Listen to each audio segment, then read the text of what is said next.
Hello friends, இப்போ தீபாவளி ஸ்பெஷலில் நம்ம பார்க்க போகிறது பாதாம் அல்வா. பாதாம் ஹல்வா வந்து எல்லாருக்குமே ரொம்ப பிடிச்ச ஒரு ஸ்வீட்டு. இதை கிண்டுறது வந்து கொஞ்சம் லாங் ப்ராசஸ் தான், ஆனால் இதோட டேஸ்ட் வந்து அமேசிங்காக இருக்கும். இதில் வந்து ஃபியூ டெக்னிக்ஸ் அதை மட்டும் நம்ம கரெக்டாக கேப்சர் பண்ணிக்கிட்டோன்னா இந்த பாதாம் அல்வா சூப்பராக வரும். வாங்க இனி இந்த பாதாம் அல்வா செய்ய போகலாம். இப்போ நான் இங்கே 1.5 உலக்கு பாதாம் பருப்பை நல்லா கழுவிட்டு சுடுதண்ணியில் அரை மணி நேரம் ஊற வச்சு அதுலேருந்து தோலை எடுத்துகிட்டு வச்சுருக்கேன். இனி இந்த பாதாம் பருப்பு, சீனி, குங்குமப்பூ கூட நம்ம 3/4 டம்ளர் தண்ணி வச்சுருக்கோம். அதில் பாதி தண்ணியை நம்ம அரைச்சி எடுத்துக்கிட்டரலாம். இப்போ பாருங்கள், நான் வந்து நல்லா ஃபைன் பேஸ்ட்டாக அரைச்சிட்டு வந்திருக்கேன். இதில் வந்து பாதாம், சீனி, அரை டம்ளர் தண்ணி, அதோட குங்குமப்பூ இதை சேர்த்து நம்ம அரைச்சிட்டு வந்துட்டோம். இப்போ நான் இங்கே ஒரு சட்டியில் இப்போ அரைச்ச பாதாம் பேஸ்ட்டை போட்டிருக்கேன். நான் வந்து 3/4 டம்ளரில் அரை டம்ளர் தண்ணியை அரைக்கையில் யூஸ் பண்ணிக்கிட்டேன். மிச்சம் இருக்க 1/4 டம்ளர் தண்ணியை மிக்ஸி கழுவி நான் ஊற்றி இருக்கேன். இதை நல்லா கைவிடாமல் கிண்டுங்க. ஒரு 20 நிமிஷம் ஆகும் இது நல்லா திக்காகி வரதுக்கு. அது வந்து நல்லா கொதித்து ஒன்று சேர்ந்து வரும்போது நம்ம நெய் ஊற்றலாம். முதல்ல ஊற்றின தண்ணி தான் இது. வந்து சர்க்கரை கரைஞ்சி இந்த அளவுக்கு தண்ணியாக வந்துருச்சு. இதை நல்லா கிண்டிக்கிட்டே இருங்க, கைவிடாமல் கிண்டணும், அதுதான் இதில் முக்கியம். இப்போ நான் கிண்ட ஆரம்பித்து ஒரு 10 நிமிஷம் இருக்கும். பாருங்கள் எவ்வளோ திக்காக வர ஆரம்பிச்சிருக்கு. இதை விடாமல் கிண்டுங்க.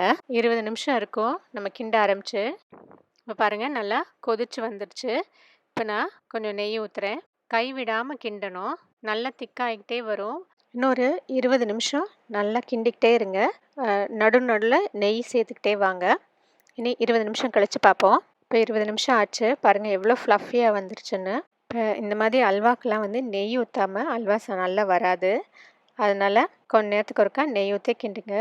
இதுக்கு எப்படியும் ஒரு 3/4 உலக்கு நெய்யாவது தேவைப்படும். இன்னொரு 5 மினிட்ஸில் நம்மளோட அல்வா ரெடி ஆயிரும். இப்போ நல்லா கிண்டுங்க, ஓரம்லாம் ஒட்டாமல் நல்லா பால் மாதிரி வந்துடும். இப்போ பாருங்கள் நல்லா பால் மாதிரி வருது. முதல்ல இருந்த ஃப்ளஃபினஸை விட இப்போ இன்னும் கூட ஃப்ளஃபியாக வந்துருச்சு. நல்லா பொங்கி வர மாதிரி இருக்குது பாருங்கள். இதுதான் சரியான பதம். இதை நம்ம அடுப்பை ஆஃப் பண்ணிவிட்டு இறக்கி ஒரு க்ரீஸ்ட் ட்ரேயில் நம்ம ஊற்றிடலாம். இப்போ நான் இந்த மாதிரி ஒரு ட்ரேயில் ஊற்றிருக்கேன். இதை வந்து ஆற விடுங்க. ஒரு 10லேருந்து 15 நிமிஷம் ஆறுனதுக்கப்புறம் கட் பண்ணுங்க. இதை வந்து ஆறுறதுக்கு முன்னாடி கட் பண்ணிங்கன்னா உதிரி உதிரியாக ஆயிரும். அதனால் அதுக்கு ரெஸ்டிங் டைம் 10லேருந்து 15 நிமிஷம் கொடுத்துட்டு அதுக்கப்புறம் கட் பண்ணிக்கலாம். இன்றைக்கி பாதாம் அல்வா சூப்பராக ரெடி ஆகிடுச்சு. பார்த்துருப்பீங்க, கரெக்டாக 40 to 45 மினிட்ஸ் ஆகும் இது பண்ணுறதுக்கு. கொஞ்சம் லாங் ப்ரொசீஜர் தான், ஆனால் ரொம்ப ஈஸியாக பண்ணிடலாம். கொஞ்சம் கிண்டிக்கிட்டே இருக்கணும். அது கரெக்டான டைமில் நம்ம நெய் ஊற்றி கிண்டணும்னா கரெக்டாக வரும். ஃபஸ்ட்டு 20 மினிட்ஸ் வந்து அது சர்க்கரை வந்து கரைஞ்சி திக்காகிறதுக்கு கரெக்டாக 20 மினிட்ஸ் ஆகும். அடுத்த 20 மினிட்ஸ் வந்து நம்ம நெய் ஊற்றி கிண்ட கிண்ட அது வந்து நல்லா ஃப்ளஃபியாக இன்னும் திக்காக வந்துடும். கடைசி 5 மினிட்ஸில் தான் அது வந்து பாலாக டர்ன் ஆகும். நல்லா ஃப்ளஃபியாக அது வந்து நல்லா பொங்கி வரும். உங்களுக்கு நீங்கள் பார்க்கலே தெரியும். அந்த மாதிரி வரும்போது நீங்கள் இறக்கி ஊற்றலாம். ஸோ கரெக்டாக 45 மினிட்ஸ் நம்ம ஒரு 1.5 ஹவர்ஸ்க்குள்ளே சூப்பரான பாதாம் அல்வா பண்ணலாம். பாதாம் ஊறுறதுக்கு அரை மணி நேரம், அப்புறம் பாதாம் அல்வா கிண்டி எடுக்கிறதுக்கு 45 மினிட்ஸ். ஸோ வந்து நல்லா ஒரு 1.5 ஹவர்ஸ்க்குள்ளே ரிச்சான யம்மியான பாதாம் அல்வா ரெடி பண்ணிடலாம். கண்டிப்பாக இந்த தீபாவளிக்கு இந்த பாதாம் அல்வாவை எல்லோரும் ட்ரை பண்ணி பாருங்கள். உங்களோட கமெண்ட்ஸையும் ஃபீட்பேக்கையும் உங்களுக்கு அனுப்புங்க. தேங்க்யூ.